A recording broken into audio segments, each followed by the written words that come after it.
well. Swagoo, you'll I'm be going to back. sit here and watch CJ.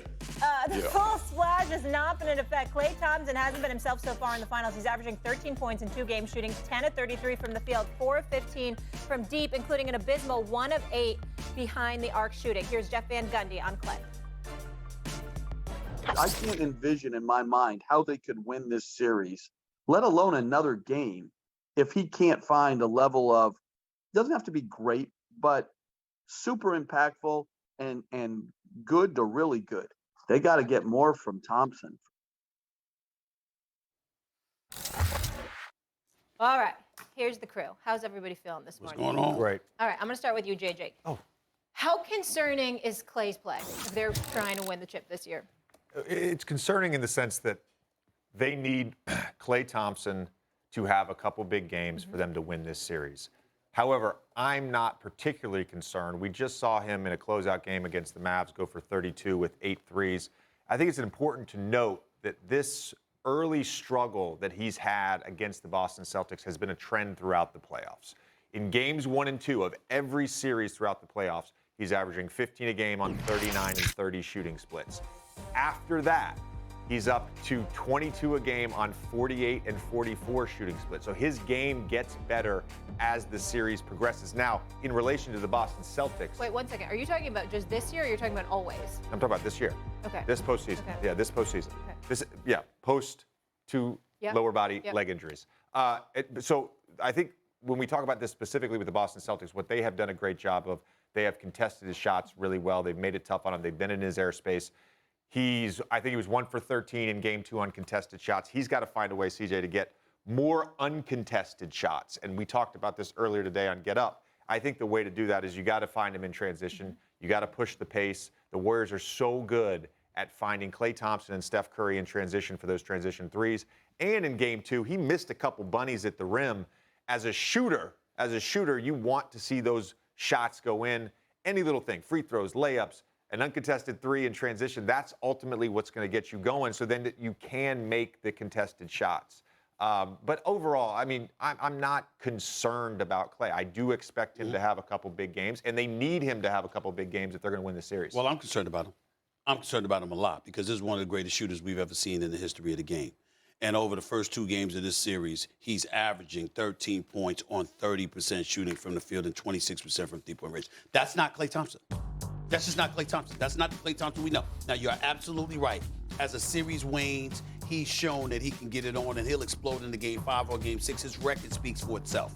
And I believe he's one of the top 5 shooters in the history of basketball. When you look at his numbers and when you look at what he brings to the table, he's a marksman. There's no question about it. But we know that he's not 100%. We know that he's not fully back yet after those 2 nasty leg injuries that he suffered that kept him out over the last 2 years. And so when you take that into account and you think about how Boston is strategizing against him, they're up in his face. They're contesting everything. They're relatively bigger dudes. Not Marcus Smart, but a Derek White has good size in them. Jason Tatum, Jaylen Brown obviously have good size in them or what have you. It's not as easy for Klay Thompson to get open shots. And if you're making him work for everything that he gets, okay, you guys know this better than me. Legs play an important role in your ability to shoot the basketball. The fresher your legs are, that definitely helps, okay? It's not just about you and your wrist. It's not just about you and your stroke. It's also about the legs that you've got under you as well. And if you're making a guy work overtime to get anything, that's taken away some of that from Klay Thompson. And I think as a result, we're seeing what we're seeing. Now, do I believe this will continue? No. But I will say I concur with Jeff Van Gundy when he says Klay Thompson has to play better in order for them to win this series, because I don't believe that you beat this Boston Celtics team and Klay Thompson doesn't show up at all. I don't believe that. Not concerned at all. The series is still 1-1. We talked about this. Outside of how they performed in the fourth quarter of game 1, the series should be 2-0, to be honest with you. And looking at what you said previously, because I love to bring up old things. Sure. You said that the Warriors only needed 2 out of the 3 to play well in order to win. So the fact that Klay Thompson hasn't shot well 30%, I'm willing to bet it's not going to happen again. He's not going to go 4 for 19 tomorrow in Boston. It's only a matter of time before he plays well and shoots well. They just need Jordan Poole to play better, to be more aggressive, more assertive, similar to how he was in the third quarter. And they can still win this series with 2 of the 3 playing well. Obviously, assuming Steph scores 25 to 30, they can still win. But the concern here is more so about, like you talked about, the legs, the foundation, the dips. He's missing open shots, not just contested. Credit Jaylen Brown for defending well, running him off the line. Marcus Smart's a great defender. They're pressuring him. They're switching a lot. But how often have we seen the Warriors set a screen and slip and get a dunk? Historically, that's their offense. They play at a split post. They play through Draymond Green. I think they should get back to that more often. Obviously, in the third quarter, they'll go high pick and rolls with Steph, clear things out, allow for him to space, and that will also affect Klay's touches. But if they run more of their continuity offense, more of their split movement, that's what's going to give Boston more trouble. So I expect Klay to play well in a hurry. Well, first of all, I appreciate you holding that against me because you're absolutely right. That is what I said. You need 2 of the 3 guys. Don't have as much faith in Jordan Poole as if he has. Not to say that he's not going to do some good things because I expect him to, but I think he likes to dribble a little bit too much. I think against Boston, that's an impediment to his success. Even though he's shown that he can get off a little bit, I think there's times that he could potentially cost them. When we talk about reliability, we're talking about guys that are tried and proven in Steph and Klay, right? So let's get back to Klay here because, see, here's the thing that really, it throws me off about you guys when you talk about not being concerned. If this is the regular season, no. Klay, getting it. We got time. This is the finals. You ain't got so much time. You got 5 games left. It's the best 3 or 5 from this point forward. You got 1-1. It's the first team that gets the next 3 wins the championship. You don't have all day. You don't have all year. And so when I see what Boston is doing to him now, the question is, do you think they can continue to do it? I would remind you, JJ, you did pick the Boston Celtics to win this series. Okay. There is a reason for that. And so when I'm looking at Klay, I'm thinking about, all right, I got Golden State winning this game, this series in 7 games. I'm believing, he might need to step up and be better than what he is, like Jeff Van Gundy said, in order for them to make you wrong and make your prediction of the Celtics winning the series wrong. Why is that beyond the realm of comprehension? And we're looking at an NBA Finals. We're looking at a guy that's been gone for 2 years. He's been working his way back. We all know he's not fully back yet, meaning 100% healthy, okay? He's still working his way through. And you're going up against the elite defense in basketball right now in the Boston Celtics. Why is that beyond the realm of comprehension that Klay Thompson can continue to struggle as this series wanes? It is possible. I don't think it'll happen, but it is possible. Very few things are beyond the realm of comprehension, Stephen A. I mean, we live in 2022. Okay. Like, very few things. I can understand your argument. On the timing issue, though, you do realize every series prior to this has also been 7 games. Yes, he's also had to have a sense of urgency. So I'm asking you, though, like, would you take 22 on 48-44 shooting splits the rest of the series? Like, that's pretty good. That's pretty much Klay Thompson pre-leg injury, right? Okay. And the idea that he's not 100%, yeah, he's not a version of himself, but he's 100% in who he is right now. And that 100% was pretty darn good in Game 5 against the Mavs. It was pretty darn good in prior series. You know that. Hold on a second. Hold on. The misconception. I want to bring something. The misconception on this idea of legs and making people work. Like, I had to deal with this, and CJ knows, and from me guarding him and from him guarding me.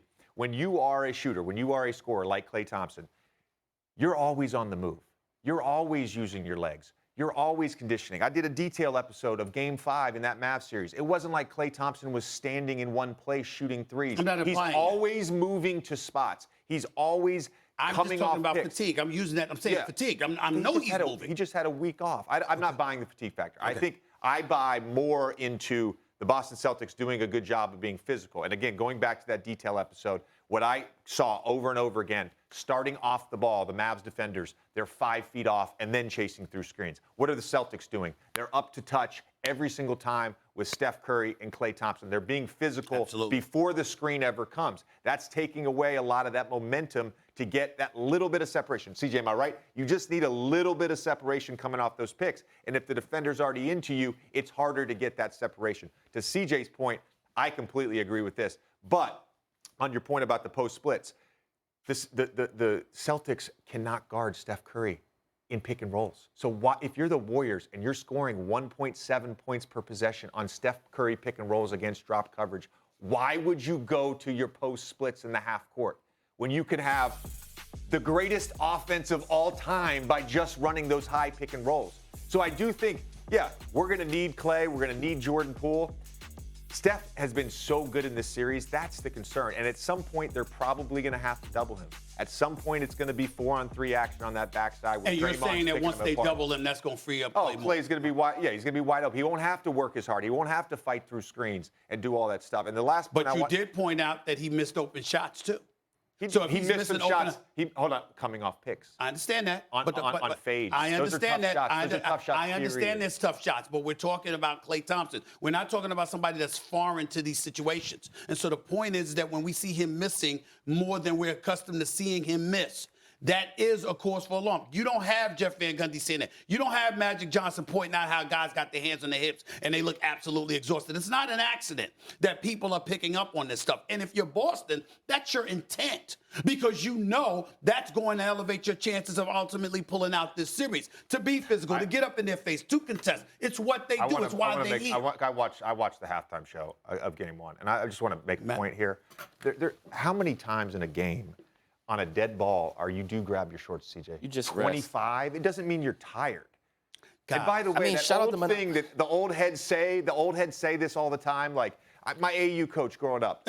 Don't put your hands on your shorts and lean over. You can't breathe as well. We know better. We know better than that. We know better than that. You can breathe fine. But that doesn't mean that in that particular instance they were incorrect. That's all I'm saying.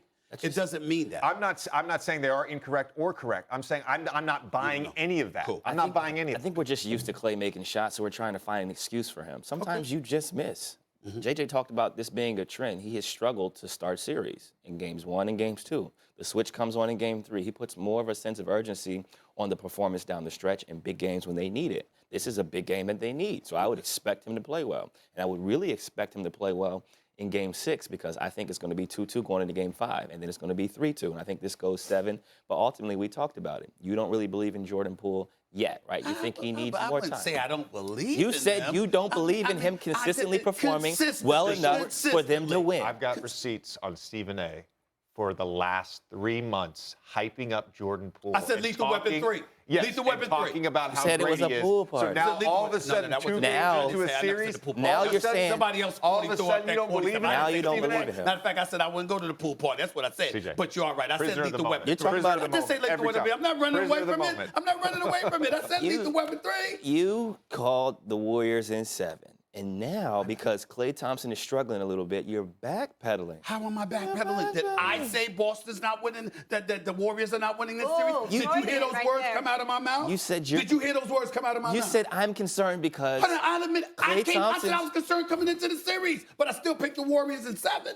But if you think that Klay is going to continue to struggle and you're not all the way invested into this pool party, how are they going to win? I am not. How do they win? Because I said that I believe, even though I'm concerned, I'm still going to keep my faith in Klay Thompson. KD's That's what I not walking said. through that door. Oh, I know that. He ain't walking I through know that door. that. I He's bet you not. he probably wish he was. You know what I'm saying? He'd be in the I finals. don't- Well, you say that. You say that. I know. Listen, they got swept. That's not the people to bring up right now. They got swept. Okay? But the point that I am making is I'm not jumping off the Warriors bandwagon. I'm just saying I am concerned. I respect the hell out of the Boston Celtics. And to me, you got to bring your A game to beat them. That's how I feel. You do. No, I concur. I think that was a respectable debate in which I still say Yes, sir. the Boston Celtics are going to win this Well, series. you go ahead and say that, and you go ahead and say that too. Y'all go ahead and say it, but don't accuse me of backpedaling. I did say the Warriors are winning in 7, and I have not jumped off that. Well, you better hope Klay Thompson plays better because you said I that am you worried. don't think Poole can carry the load. I don't think. Well, I don't think He Poole just that. carried the load against the Denver Nuggets. I don't think he. That's right. And then against Memphis, not so much. And then obviously in the in the Western Conference Finals, not so much. I'm just saying All that right, he he shows is so up, little but faith. Let's move consistently, on. I worry about that. But Poole has got a bright future. I like Poole. He's got a rich I just future. don't. I got a very rich future, and he deserves it. I'm just saying that Klay Thompson's a different animal. I expect more. Okay. And I said pool party, and that's not corny. Lethal Weapon 3 was No, corny. Lethal Weapon That is never not. Lethal stopped. Weapon No one 3 ever is liked not that but corny. you. So Lethal Weapon 3 get is outta not here. corny at all. All right, let's go to Southern California. You're the got only Lethal person Weapon that 3 ever right liked here. it to get picked up.